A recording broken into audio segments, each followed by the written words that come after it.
Ni Madame Kone Sisi Odile Dako. Baarakɛyɔrɔ min bɛ I mago don falaw la, faso ka falaw, ne y'o ɲɛmaa ye. Fala n'an y'a jate minɛ, fala ladonni tɛ bilako ye. Fala ladonni bɛ an danbe de la. Ani sisan jamana taabolo problèmes ka ca. Problème de sécurité b'o la, politique b'o la, fɛn caman b'o la. Donc surtout n'an y'a ye an ka jamana basigilen, an ka maramafini tabaw olu bɛ jamana basigi cogoya min na, caman bɛ ka to a la. Donc o bɛ ka kɛ falaw bɛ ka caya. Jamana ɲɛmaaw y'a fɔ ko u bɛ cakɛda sigi min bɛ se k'i mago don o falaw la.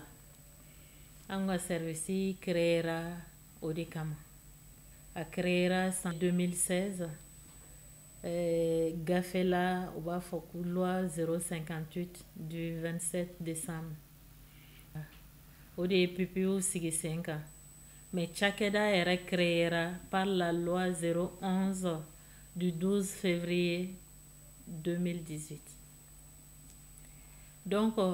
an créera wasa k'an mago don falaw la. Falaw ka o papier sigilen, fala sufaya 2 de don. Tiɲɛ don fala ma bɔ fala la. Mais n'i ye mɔgɔ dɔ bila ka taa I ka ci la, n'a tanyana a la, o denw ye fala ye. Ani n'i ma maa min fana bila ci la, n'i y'o ka fala ye, I kan k'u dɛmɛ cogoya min na, u dɛmɛ cogo tɛ kɛ kelen ye. Donc fala sufaya 2 de bɛ yen. Faso ka falaw ani jamana ka falaw. O fala 2 faralen ɲɔgɔn kan, o de ye faso ka foroba fala ye n'an b'a fɔ mun ma ko pupille de la république. Donc faso ka falaw, pupille de la nation, o ye denmisɛnninw ye minnu soma tora faso ka ca la. A bɛ se ka kɛ finitigi kunda, finitigi ma surunya, a bɛ se ka kɛ hali civil ye k'u to faso ka ca la, u cira ka taa ca gɛlɛn na, u ni tora o la. Olu ka denmisɛnninw k'a daminɛ u wolodon na fo ka se san 18. O ye faso ka falaw ye n'an b'a fɔ min ma ko pupille de la nation. Sisan jamana ka falaw, o ye denmisɛnninw ye, denmisɛnninw minnu soma tɛ minnu na. Soma fosi tɛ min na, fa tɛ yen, ba tɛ yen. A bɛ se ka kɛ an bɛ denmisɛnnin minnu tɔmɔ sirada la, ou bien dɔw bɛ denw fili. Soma jɔnjɔn fosi tɛ o la. Walima denmisɛnnin dɔw, u ba ye hakilitanya n'u b'a fɔ ko hakili wasi bɛ minnu na. Walima n'u baw bɛ kaso kuntagalajan. Maa si tɛ yen min bɛ se k'i janto denmisɛnnin ninnu na. A bɛ fɔ olu de ma ko jamana ka falaw, les pupilles de l'État. Wasa ka kɛ nin 2 ye, il faut que I ka a dɔn n'i bɛ nin critères accompli, I bɛ kɛ faso ka fala walima jamana ka fala ye. Mais yasa k'o sɔrɔ, sira caman de bɛ yen. I bɛ min minɛ ka papier caman fara ɲɔgɔn kan. O papiew bɛ an bolo yan. A bɛ direction régionale du développement social bɛɛ la ani services locaux bɛɛ la. O papiew pièces à fournir olu bɛ fara ɲɔgɔn kan ka dada ɲɔgɔn kan. Finitigi kunda walima pipi faso ka falaw, olu b'a bila u ka direction des ressources humaines, olu de bɛ a lase an ma. Walima service social des armées, u b'a lase an ma gundo papier kɔnɔ. Mun ye jamana ka falaw ye, pupille de l'État, olu ta bɛ na cakɛda fɛ, cakɛda minnu b'u mago don fala tɔw la. Les institutions agréées de placement, an b'a fɔ o ma cogo min. Donc n'o gafew bɛɛ farala ɲɔgɔn kan ka se anw ma, san'an ka mɔgɔw sigi a kunna k'a lajɛ, an yɛrɛ b'a lajɛ ka fɛsɛfɛsɛ papier ninnu ka ɲi wa u man ɲi wa. an b'o lajɛ n'an y'o lajɛ yala nin tigi ka kan n'a ye a man kan n'a ye wa an b'o bɛɛ lajɛ a yɛrɛ bɛ se ka kɛ dɔw man kan n'a ye nka o papiye bɛ s'an ma mais an b'o bila comité technique ka examen na n'o bɛɛ banna papiyew jɛlen don tuma min na an b'o fara ɲɔgɔn kan k'o di an ka ministre ma ministre de la santé ani développement social parce que an bɛ bɔ o de la an b'a bila ka taa yen donc k'a fɔ mɔgɔw ɲɛna fana ko wolomali fosi tɛ a la an tɛ maa si dɔn an bɛ papiye dɔrɔn de ye ni papiye sera n'a dafalen don n'a ka ɲi ni mɔgɔ min ka kan n'a ye fana an b'o ta ni min fana man kan n'a ye o bɛ bila kɛrɛfɛ ni papiye minnu ma dafa a bɛ fɔ u ye karisa nin ma dafa nin b'a jɛ nin man ɲi mais ni i si tɛmɛna i bɛ bɔ a la n'i man kan n'a ye fana i bɛ bɔ a la donc papiye ninnu mana ta a bɛ adopté conseil des ministres la n'an yɛrɛ hakili wagati jan yɛrɛ tɛ kunna sini kɔrɔ conseil des ministres la u ye maa 400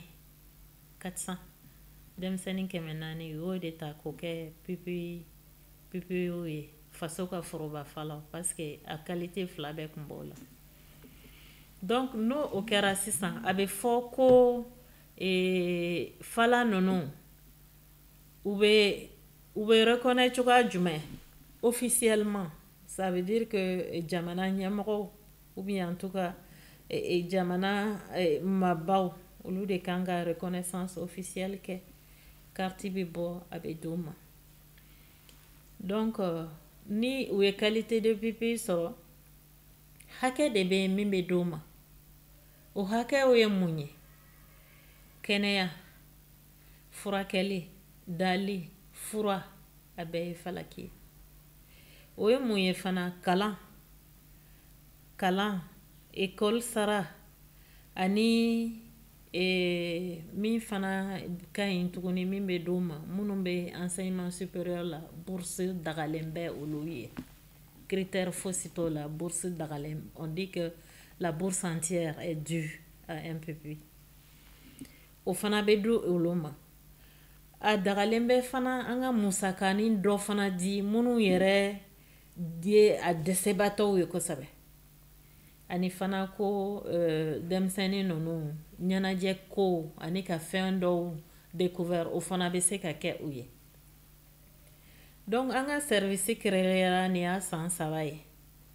san fɔlɔ la en 2019 san fɔlɔ la an ye denmisɛnnin 300 de ta PPI faso ka fala o tun ye 265 265 PPI de l'État o tun ye 35 ye 2020 na an ye mɔgɔ 244 ta o bɛɛ tun ye faso ka falaw ye donc kunna sini gouvernement ye adopté ko mɔgɔ 400 taara donc o 400 na 32 o ye jamana ka falaw ye a tɔ ye faso ka falaw ye donc an kɛlen ka baara daminɛ ka se bi ma denmisɛnnin minnu taara an fɛ kabini a daminɛ ka se bi ma o ye 944 donc kura minnu taara kunna sini i kɔrɔ olu ka ladon bɛ daminɛ 2022 de la mɔgɔ fɔlɔ 300 fɔlɔ minnu taara fo ka se bi ma trimestre 9 de tɛmɛna a dun fɔra an ka conseil d'administration bɛn'a kan k'an bɛ se ka 20,000 de d'u ma kalo 3 donc k'a daminɛ ka se bi ma trimestre 9 de tɛmɛna o trimestre 9 bɛɛ saralaw ye olu baw bɛ yen u bɛ se k'a tamasere fɔ ko an y'a wari bɛɛ sɔrɔ minnu taara 2020 kɔnɔ donc trimestre 3 de saralaw ye an bɛ k'an labɛn trimestre laban fana ka saraw ye olu fana bɛ se k'o seereya tigɛ mɔgɔ kura minnu taara kunna sini olu ta bɛ daminɛ san kura la n'Ala sɔnna donc nin denmisɛnnin ninnu bɛɛ compte kelen dayɛlɛla u bɛɛ de ye kalo 3 wari bɛ taa directement u ka compte kɔnɔ an b'o wele ka f'u ɲɛna a wari jiginna compte kɔnɔ mais wari jiginna compte kɔnɔ an bɛ kankari fana da u ye dɛ an balakaw surtout wari nin t'u ta ye kungo ko tɛ denguli ko tɛ mariage ko tɛ wari nin dira de wasa ni den banana a ka furakɛ n'a ye wasa den ka école musakaw o ka sara n'a ye wasa ni fɛn min nege bɛ den na a ka d'a ma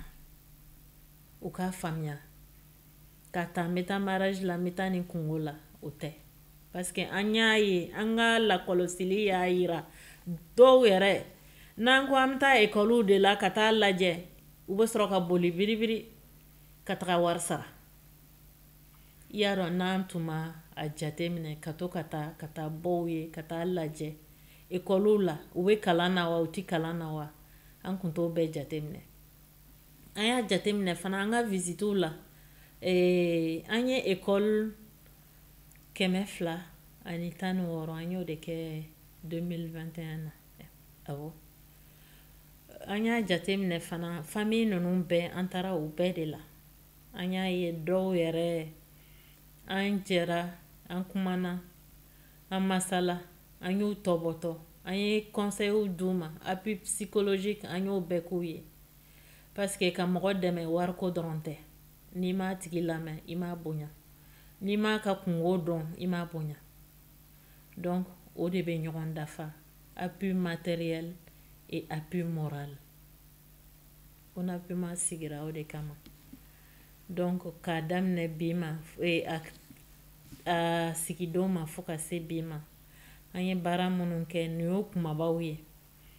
san 2019 la fana sani covid ka daminɛ an tun y'o fara ɲɔgɔn kan o mɔgɔ 300 ka kalo kelen kɛ kalo kelen vacances do dɛ mais sɔgɔma o sɔgɔma an tun b'u bila baara de la u ka kalan ma se yɔrɔ min na matière minnu na tɔ ka jɛ bɛ minnu na o tun bɛ k'u ye sɔgɔma 8 heures fo ka se midi ma wula fɛ o tun ye ɲɛnajɛw ye donc k'a fɔ ko kuma fɛn fɛn fɔra ani promesse fɛn fɛn tara hakili la a caman bɔra a sira fɛ awɔ o ye tiɲɛ ye san 18 parce que o de bɛ loi kɔnɔ san 18 discrimination positive kɛra a la minnu bɛ école supérieure la olu ka bourse entière tɛ tigɛ ani minnu yɛrɛ ma ban école la école secondaire professionnelle an b'olu ka suivi o bɛ continuer halisa donc k'a yira k'a fɔ que loi nin tara mɔgɔw de sigira ka a jate minɛ fɔlɔ est-ce que nin bɛ bɛn nin tɛ bɛn nin ka kan wa nin man kan wa k'a daminɛ fo san 18 n'a tɛmɛn'o kan fana waribɔ bɛ na an t'a fɔ k'a bɛ caya mais denmisɛnnin bɛ ka fara kan a bɛ sɔn ka gɛlɛya jamana bolo dɔɔni n tun y'o de fɔ an bɛ bɛɛ de interpeller denmisɛnnin ninnu faso ka falaw de don UNAPIMA dɔrɔn ta tɛ tiɲɛ don an b'an seko damayira kɛ mais UNAPIMA dɔrɔn ta tɛ ni min bɛ se ka dɔrɔmɛ di o tigi ka dɔrɔmɛ di parce que an t'a dɔn don si la n'an denw yɛrɛ bɛ se ka kɛ nin fala ye a ma n'an ye u ka k'a ye mais an kɔni t'a dɔn ni dɔ bɛ se ka k'a ye ka fala dɛmɛ ka lujuratɔ dɛmɛ surtout nin fala nasɔn na n'an y'u dɛmɛ an b'a dɔn baraji dɔrɔn de b'an ɲɛ dɛmɛ fana tɛ k'a fɔ ko ka fɛn dɔ ta ka di dɔrɔn walima ka wari ta ka di dɛmɛ t'o ye nin ye fɛn fɛn ye entreprise fɛngɛw baarakɛlaw ye fɛn fɛn bɛ se ka baara di an ka fala ninnu ma fɛn fɛn bɛ se ka opportunité di u ka stage kɛ k'u dɛmɛ nin ye welewelekan ye ka lase u ma o yɛrɛ ka d'an ye ka wari ta ka di a y'u ta stage la aw ka yɔrɔw la a y'u ta baara la aw ka baarakɛdaw la a y'an dɛmɛ an ka se ka denmisɛnnin ninnu kɛ sini ɲɛsigibaaw ye o de ye n ka welekan laban ye ka lase aw ma maa wɛrɛ bɛ se ka dɛmɛ kɛ maa wɛrɛ bɛ se ka dɛmɛ kɛ ONG bɛɛ bɛ se ka dɛmɛ kɛ dɛmɛbaga waritigi bɛɛ bɛ se ka dɛmɛ kɛ hali privé bɛɛ bɛ se ka dɛmɛ kɛ o de la tan n y'a fɔ ko fɛn fɛn dɔrɔmɛ man dɔgɔ ba kelen man ca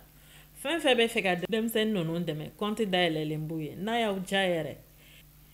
k'u ka numéro de compte bɛ yen a bɛ se k'o ɲininkali kɛ dɔrɔn an bɛ fɛ ka fala fila ta n bɛ fɛ ka nin dɛmɛ lase nin fala ma banque bɛ fɛn kɛ u bɛ taga dɔrɔn kuma dɔ la yɛrɛ n'a y'u ja u kana fɔ an ɲɛ yɛrɛ a ye taa banque la banque atlantique bɛ yen dɔw dayɛlɛlen bɛ yen banque of africa fana bɛ yen caman bɛ yen an ka compte fana bɛ BMS la donc u ka taa k'a bila yen dɔrɔn n'a y'u ja k'a fɔ n ye fala 5 ta n ye fala 10 ta walima fala 1 ne bɛ se ka 20 de d'o ma walima ni fala minnu ye bac sɔrɔ sisan n bɛ se k'u dɛmɛ ka bourse sɔrɔ u ye ka to k'o bourse sara ou bien ka to ka dɔ sara o la walima fala dɔw bɛ yen bon bɛɛ garisɛgɛ man di kalan na dɔw bannen don ou bien a man di dɔw ye ka kalanjan kɛ dɔw bɔra école professionnelle la u bɛ se k'an ɲininka dɔrɔn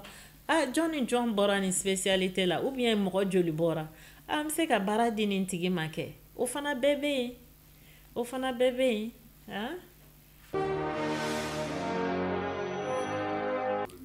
an n'u taga bɛ ɲɔgɔn bolo parce que an ka PPU bɛ yen on a 97 PPU de l'État jamana ka fala 97 de bɛ yen caman a fanba bɛ pouponnière la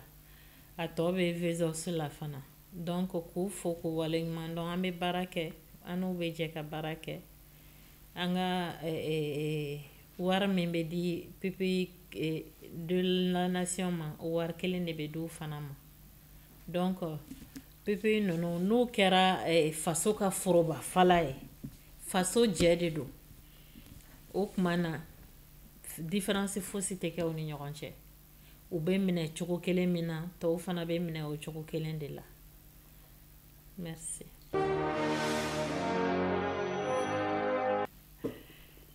ONAPIMA sigilen sen kan o ye belebele faso ɲɛmɔgɔ bɛ fo la minnu y'a hakilina sɔrɔ minnu bɛ k'an dɛmɛ sisan ka a continuer u bɛɛ bɛ fo la parce que ni nin tun ma kɛ tantɔ aw k'a lajɛ kɛ 944 tɔw fana bɛ kɔ ka na nin ye ka ŋɔni de bɔ mɔgɔ caman sen na kalo saba a lajɛ a ma kɛ sara ye a b'u hakili sigi a b'u basigi a kɛra cogo o cogo u b'a dɔn k'a fɔ k'u tɛ si kɔngɔ la donc ka folikan lase jamana ɲɛmɔgɔw ma o ko la halisa a ma ban dɛ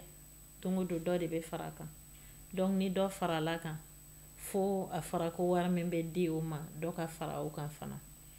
ani u bɛɛ tɛ Bamako dɛ u bɛɛ tɛ Bamako u bɛɛ tɛ Kati an taara Segu ka sensibilisation kɛ yen ka taa visite à domicile ani visite scolaire ko kɛ Segu Kucala Sikaso Buguni Kuale Yanfolila Selenge Kita Kayi Ɲoro Yelimane an ye nin bɛɛ de kɛ donc pour que ko o kɛ il faut que jama ka kɛ il faut que bolifɛn ɲɛnama ka kɛ min bɛ se ka an lase o bɛɛ ma il faut que musaka fana ka sɔrɔ de min bɛ se ka kɛ an ka se o yɔrɔw ma an ka vision ye min ye nin denmisɛnninw ta fanfɛ c'est pas que ka wari ta dɔrɔn ka d'u ma k'an kɔ don u la a bɛ komi i ye wari di i y'a bɔ fenêtre fɛ dɔrɔn ka tugu denmisɛnnin ninnu kɔ k'u tɔbɔtɔ k'u ladon ka taa u ka so ka taa u ka ekɔliw la ka taa lajɛ ne hakili la o ka fisa n'a bɛɛ ye ani nin denmisɛnnin ninnu mɔgɔw bɛɛ k'an dɛmɛ an k'u ladon parce que an hakilinata ye min ye denmisɛnnin ninnu fan fɛ u soma minnu banna olu kun kan ka dɛmɛ min kɛ an ka se o minimum la walima ka tɛmɛ o la ani an hakilinata ye min ye nin denmisɛnnin ninnu k'u kɛ sini ɲɛsigi vrai les enfants compétents les enfants excellents pour demain o de kɔni ka d'an ye kosɛbɛ